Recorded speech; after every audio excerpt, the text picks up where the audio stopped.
At dahil tapos na nga ang trabaho namin sa gabi, mga 9 or 10, napagpasyahan namin ang aking kasamang Indonesian na pupunta kami sa Indonesian Bacala, or ito yung store ng Indonesian na dito din makakabili ng mga pagkaing Pinoy. At dahil malapit lang ito sa amin, kaya dito kami laging pumupunta. At buti na lang din, mabait ang amo natin at pinapayagan kaming pumupunta dito sa tuwing nagpapaalam kami. At ito na nga, pagdating natin, sabay bukas sa freezer kasi naghahanap tayo ng mauulam na isda. Yung bangus talaga ang pinupunta ko dito, or tilapia. Pag open ko naman dito sa isang freezer, nakita ko rin yung lemongrass or tanglad nila. Meron din pala sila ditong ganito na tinitinda. Pag ikot ko naman doon sa kabila, nakakita ako ng fruit mix sweet. Nakita ko panghalo siya ng halo-halo.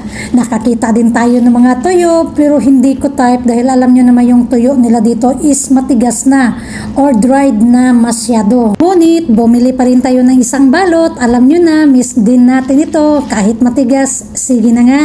At ito nga mga kasama ko, aday, kanya-kanya ng bitbit ng basket na malalaki. Dahil alam nyo na, andito lahat ng paborito nila. Isa na dyan ang kropok. At lalo, hindi magpapaawat si Sumaira. Andyan yung taho, tempe, kropok na marami talaga ang binibili niya. Alam nyo, magkapareho lang naman halos ang pagkain natin sa kanila ng mga Indonesian. Ang pagkakaiba lang, sadyang mahilig sila sa maanghang. Ayan na nga, nakakita tayo ng banana chips. Ngunit hindi tayo bumili nito dahil medyo matigas na rin. At alam nyo rin ba, itong mga krupok na ito ay inuulam nila.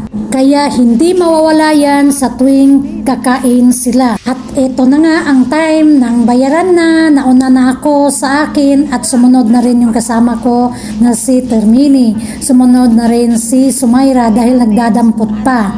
Ito na nga ang ating nabili. Meron tayo isang balot na bulad. Meron tayong hotdog. Meron din tayong isda na nakuha. Puro frozen nga lang. Konting tinapay, ang ating papaganda na gori, ang ating cotton, at meron din tayong kropok. At bumili din ako ng condensed milk dahil kumuha ako ng panghalo natin para gagawa tayo ng halo-halo. Diba? Masaya.